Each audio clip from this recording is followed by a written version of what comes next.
City of Santa Fe, March 4th, 2014, Councilor Candidates. Question 9.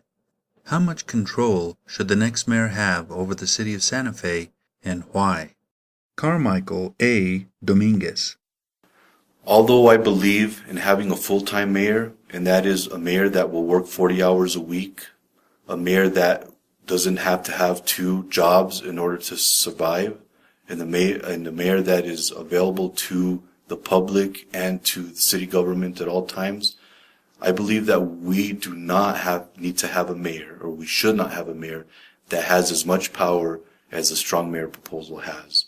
The mayor should not be hiring and firing and be the sole authority to fire people as far down as the department director level.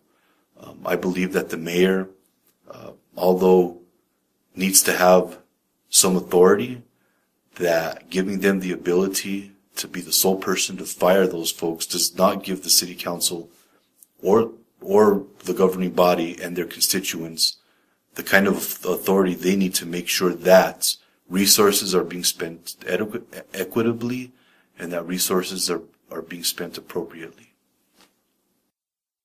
Angelo Jaramillo.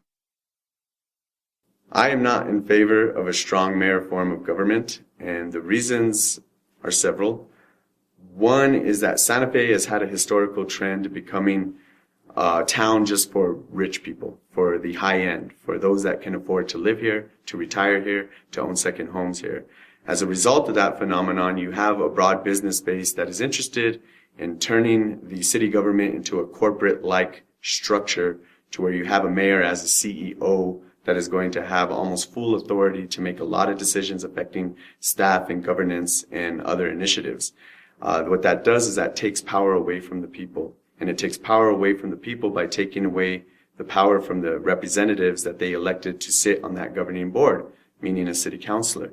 And so in terms of making sure that we're doing a checks and balances that is the hallmark and foundation of our democracy, is that we have to ensure that the people's voice is being heard. Through a strong mayor form of government, you're going to have essentially a CEO that is going to be able to make a lot of subjective decisions that are going to affect thousands, tens of thousands of people's lives on a day-to-day basis. That is too much power vested in the hands of one individual. Our democracy is based on a broad base of power that is representative of the people's will, and making sure we have a system of checks and balances and due process so that people's voices are being heard and that we are able to address any grievances that need to be addressed.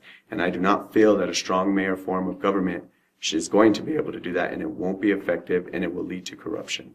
This is the end of question 9 for participating councilor candidates.